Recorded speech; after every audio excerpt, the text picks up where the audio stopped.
जय श्री कृष्णा दोस्तों, मैं हूं नरेंद्र अग्रवाल और आप देख रहे हैं आपका अपना चैनल। आज इस वीडियो में गौरीसुत श्री गणेश का सर कैसे कटा और कैसे हाथी का सर उनके सर पर लगाया गया, इस बारे में गणेश पुराण में किए गए वर्णन की जानकारी शेयर करने जा रहा हूं। अभी तक लोगों को यही मालूम है कि शिवजी और गणेश जी का युद्ध होता है और उसमें गणेश जी का सर शिवजी के द्वारा काट दिया जाता है, लेकिन श्री गणेश पुराण में इस बात का कुछ और ही वर्णन है। शुरुआत करते हैं श्री गणेश जी के जन्म की कहानी से। वैसे तो श्री गणेश पुराण में इस कहानी को काफ़ी विस्तार से बताया गया है, लेकिन आज इस वीडियो में हम आपको इसका संक्षिप्तीकरण करके ही आपको जानकारी शेयर कर रहे हैं। जैसा कि श्री गणेश पुराण में वर्णन किया गया है, माता पार्वती पुण्यक व्रत का आयोजन करती है। पुण्यक व्रत पूर्ण होता है। माता सभी ब्राह्मणों को, ऋषि मुनियों को, बंदीजनों को, भिक्षुकों को, सभी को अभिष्ट वस्तुएं देती है, भोजन कराती है। सर्वतः आनंद उल्लास के साथ में पुण्यक व्रत को समापन किया जाता है। उसके पश्चात माता पार्वती गिरिजा नंदिनी स्वयं शिवजी के साथ बैठकर भोजन करती है। इसके बाद में सभी उपस्थित जनों को मुख शुद्धि के लिए तांबूल दिए जाते हैं, यानी कि पान दिए जाते हैं, और स्वयं शिव और शिवा भी तांबूल का सेवन करते हैं। इसके पश्चात उत्सव का समापन होता है और सभी लोग अपने अपने स्थानों पर लौट जाते हैं। उत्सव समाप्त होने पर शिव और शिवा अंतःपुर की ओर चले जाते हैं।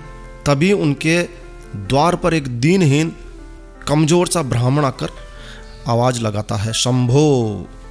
उस ब्राह्मण की आवाज सुनकर शिवजी माता पार्वती से कहते हैं, हे गिरिजानंदिनी, तुम्हारे द्वार पर एक याचक, एक ब्राह्मण भूख से पुकार रहा है और तुम सुनती ही नहीं हो। भला सर्व संपत्ति संपन्न माता के रहते हुए उसका बालक भूख से व्याकुल पुकारता रहे, ये कैसी विचित्र बात है।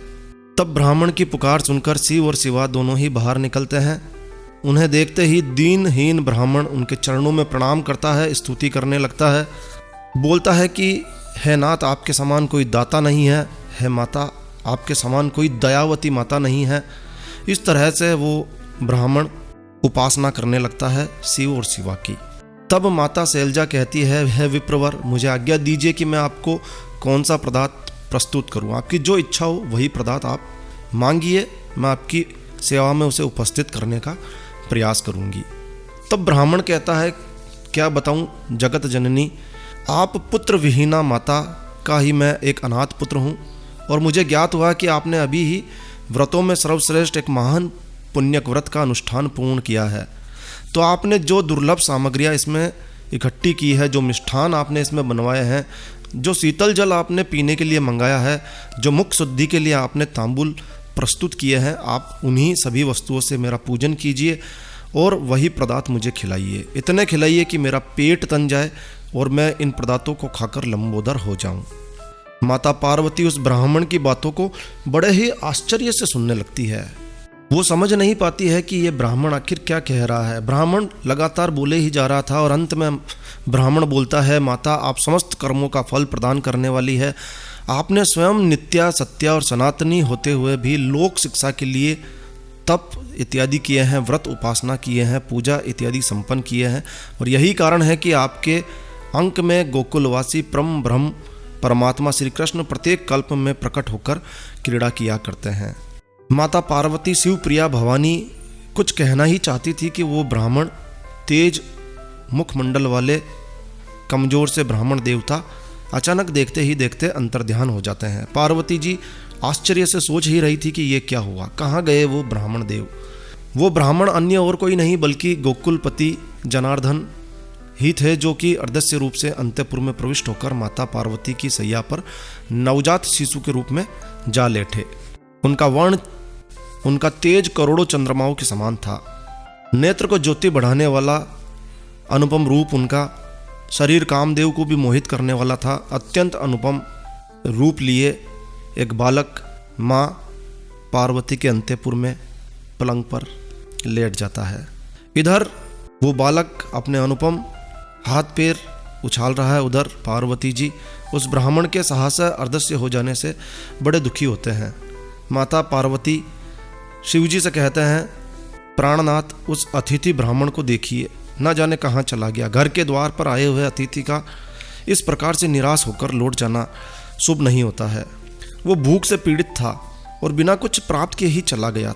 तभी आकाश से एक आकाशवाणी होती है, जगत जननी व्याकुल मत होइए, वे तो स्वयं परमात्मा ब्रह्म ही थे जो तुम्हारे पुत्र रूप में प्रियंक में क्रीड़ा कर रहे हैं। देखो तुम्हारे द्वार पर कोई अतिथि ब्राह्मण नहीं है, वरन साक्षात जनार्दन ही पधारे हैं। माता आकाशवाणी सुनकर मन का संदेह दूर होता है और अपने पुत्र को देखने के लिए भीतर जाती है। देखती है कि एक अत्यंत सुंदर तेजस्वी बालक, जिसके दिव्य अंगों से अनुपम तेज निकल रहा है, सारा अंतःपुर उससे प्रकाशमान हो रहा है, पलंग पर लेटा हुआ है। सुंदर बालक को, नवजोत बालक को देखकर माता पार्वती ममता से भर जाती है। अपने पुत्र को, जो कि छत की ओर एकटक निहार रहा होता है, उसके शशि भूषण अत्यंत अद्भुत अनुपम रूप को देखकर माता पार्वती ममता से भर जाती है और पुत्र मोह में माता के स्तनों से दूध उमड़ने लगता है। वो अपने शिशु को दूध पिलाने लगती है। तदुपरांत भगवान त्रिलोचन अत्यंत मुदित मन से पार्वती से अपने पुत्र को लेते हैं और गोद में लेटाकर खिलाने लगते हैं। मन ही मन नमस्कार करते हैं, निवेदन करते हैं, प्रभु मेरी चिर प्रतीक्षित साधना आपने पूरी कर दी है। आपकी इस कृपा से मैं पूरी तरह से धन्य हो गया हूँ। और इस तरह से पुत्र उत्पत्ति की प्रसन्नता कैलाश पर छा जाती है। कैलाश शिखर पर शिव सदन में, शिव के प्रांगण में पुत्र उत्पत्ति की प्रसन्नता उत्सव मनाया जाने लगता है। देवगण, किन्नरगण, अप्सराएं सभी नृत्य गायन वहाँ पर शुरू हो जाता है। सुमधुर बाजे बजने लगते हैं, मंगलगान होने लगते हैं। सभी देवी देवताओं को जब पता चलता है तो सभी देवी देवता, भगवती गायत्री, सावित्री, शारदा, रमा, ब्रह्मणी आदि सभी दुर्लभ वस्तुओं का उन्हें दान करती है, उस बच्चे को दान करती है। सूर्य और धर्म, अन्य देवी देवता सभी उत्सव में भाग लेते हैं और सभी लोग उस बालक को आशीर्वाद प्रदान करते हैं। अब कहानी में मोड़ आता है। भगवान महागणेश्वर के दर्शनों के लिए शनिदेव का आगमन होता है। शनिदेव सोचते हैं कि सभी देवी देवता शिव पुत्र के दर्शनों के लिए जा रहे हैं, दीर्घ काल से मैं उनके दर्शनों से वंचित रहा हूँ, इसलिए स्वयं भी कैलाश शिखर पर चलकर सभी के दर्शन करने चाहिए। तो शनिदेव कैलाश शिखर पर आते हैं। वहाँ शिव शिवा के दर्शनों के लाभ के लिए मन में ऐसा सोचते हुए शनिदेव कैलाश की ओर प्रस्थान करते हैं। शिव जी की सभा लगी हुई है, अनेक देवगण, ऋषिगण, सिद्धगण बैठे हुए हैं। स्वयं शिव जी भगवान मध्य सिंहासन पर विराजमान है। नृत्य इत्यादि चल रहे हैं, कैलाश पर मंगलगान हो रहे हैं। तभी शनिदेव वहाँ प्रकट होते हैं। अत्यंत विनम्र सात्विक मूर्ति, नतमस्तक होते हुए शनिदेव कैलाश पर आते हैं। भगवान सर्वेश्वर श्री हरि का नाम जप रहे होते हैं। लगता है जैसे कोई महातपस्वी महामुनि चले आ रहे हैं, जिनके शरीर का वर्ण काला है, मुखमंडल अग्नि के समान तेजस्वी, शरीर पर सुंदर रेशमी पीताम्बर धारण किए हुए, उनकी चाल सीधी और मंद है।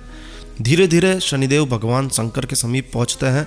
वहाँ समस्त उपस्थित देवगणों, मुनियों, सिद्ध लोकपालों सभी को प्रणाम करते हैं और आज्ञा पाकर एक ओर बैठ जाते हैं। कुछ देर वहाँ आनंद लेने के बाद में शनिदेव सोचते हैं कि मैं यहाँ आनंद उत्सव का भोग करने के लिए, आनंदित होने के लिए नहीं आया हूँ। मैं जिस कार्य से आया हूँ मुझे उसे पूरा करना चाहिए। ऐसा सोचते हुए शनिदेव उठते हैं। भगवान आशुतोष से आज्ञा लेते हैं कि हे भगवान, मैं गणेश्वर के दर्शन करना चाहता हूँ, कृपया मुझे आज्ञा दीजिए। शनिदेव की इच्छा देखकर प्रमुख मुनियों और विष्णु इत्यादि देवताओं ने भी भगवान शंकर से अनुरोध किया कि शनिदेव को गणेश जी के दर्शन की सुविधा अवश्य ही दी जानी चाहिए। पार्वती नाथ यानी कि शिव जी मुस्कुराते हुए बोलते हैं, गणेश्वर के दर्शन करने हैं तो गिरजा नंदिनी के पास जाइए वत्स, वह वहीं पर उन्हीं के पास खेल रहा होगा।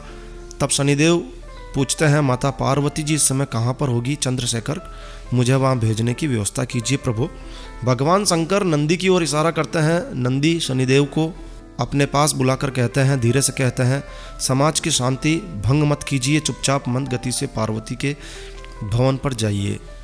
वहाँ पर द्वार पर कोई होगा जो तुम्हें भीतर पहुँचा देगा।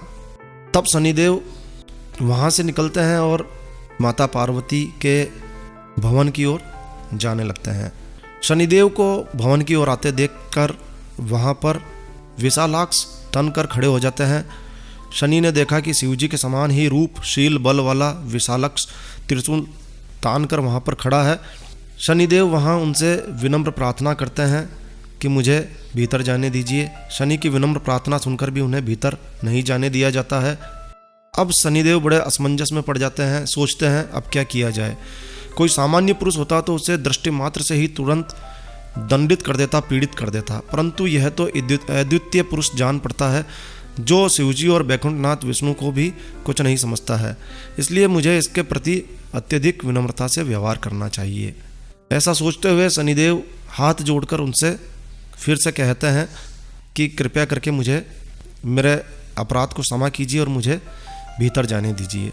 विशालाक्ष प्रसन्न हो जाते हैं और उनसे पूछते हैं कि आप कौन हैं?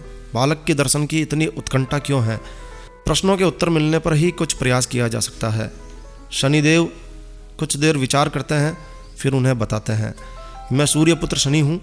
अपनी कल्याण कामना से भगवान शंकर के दर्शनों के लिए यहाँ आया था और साथ ही जगत जननी माता और बालक के दर्शनों की भी परम अभिलाषा थी, तो मैं यहाँ चला आया हूँ।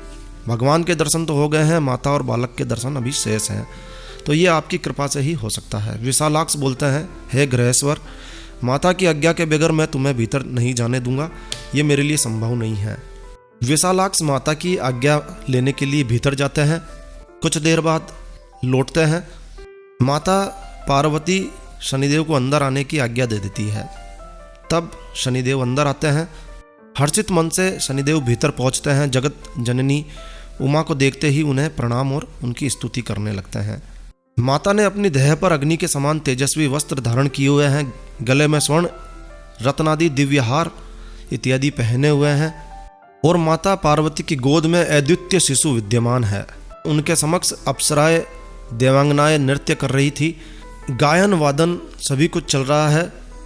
सूर्यपुत्र शनिदेव को अपने चरणों में दंडवत देखकर माता प्रसन्न होती है। शनिदेव से कहती है, शनैश्चर वत्स, मैं तुमसे अत्यंत प्रसन्न हूँ। तुम निरंतर लोक कल्याण के लिए गतिशील रहते हो, अतः आयुष्मान रहकर अपने कार्य का निर्वहन करते रहो। बोलो क्या चाहते हो, मैं तुम्हारी अभिलाषा सुनना चाहती हूँ। जो भी इच्छा हो वर मांग सकते हो। तब शनिदेव कहते हैं, हे जगत जननी, मैं आपके शिशु दर्शन की कामना से यहाँ पर आया हूँ। आप मेरी यह इच्छा पूरी करने की कृपा करें। तब माता उमा कहती है, वत्स, शिशु तो मेरी गोद में ही है, मेरे दर्शनों के साथ ही उनके दर्शन भी सहज रूप से हो रहे हैं। अब और कुछ चाहते हो तो वह भी कहो। तब शनिदेव कहते हैं, निवेदन करते हैं, हे माता, संसार में तप ही प्रधान कर्म है। कहते कहते शनिदेव एक कहानी सुनाते हैं कि कैसे उनकी पत्नी के द्वारा उन्हें शापित किया गया था कि किसी भी व्यक्ति को किसी भी जगह पर यदि मैं देख लूँगा, मेरी दृष्टि पड़ जाएगी, तो उसका कुछ न कुछ अहित होना निश्चित है। यानी कि शनिदेव माता से कहना चाहते थे कि मुझे मेरी पत्नी से श्राप मिला हुआ है कि मैं किसी को यदि देख लूँ तो उसका अनिष्ट होना निश्चित है, और इसलिए शनिदेव अपना मुख नीचे किए खड़े रहे। शनिदेव को प्राप्त श्राप की बात सुनकर माता और उनकी सखिया, दासियाँ, अप्सराएं, देव कन्याएं सभी हंसने लगी। बहुत देर तक हंसती रही। बहुत देर तक हंसने के बाद माता पार्वती ने भगवान श्री हरि का स्मरण किया और शनिदेव से बोली, हे गृहेश्वर, आपको जो श्राप मिला है उसका नाश तो नहीं हो सकता है, इसलिए जो परिणाम मिलता है उसके लिए तैयार रहना आवश्यक है। परंतु मेरा विचार है कि उस श्राप का प्रभाव हम पर नहीं पड़ने वाला है, इसलिए तुम मुझे और मेरे पुत्र को देख सकते हो।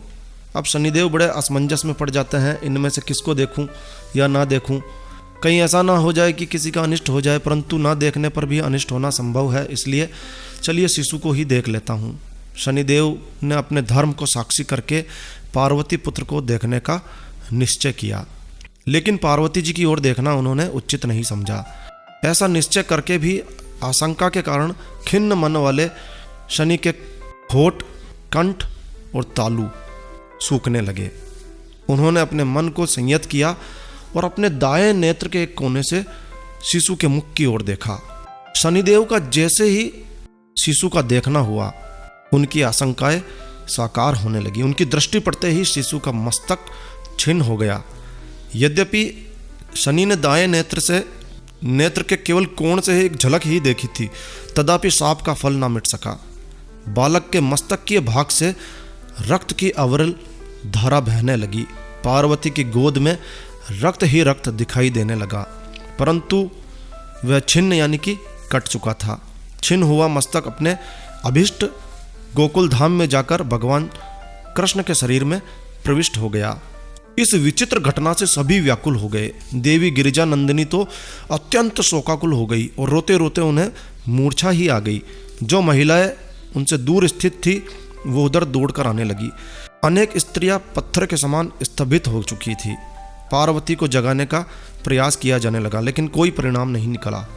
भवन में होने वाले घोर कोलाहल को सुनकर नंदीश्वर पता लगाने के लिए दौड़े और लौटकर आए शिवजी को कहने लगे, हे चंद्रमौली, भवन में बड़ी विचित्र दुर्घटना घट चुकी है। शिशु के दर्शन के लिए आए हुए शनि ने जैसे ही बालक के दर्शन किए, वैसे ही उनका मस्तक छिन्न होकर उड़ गया है।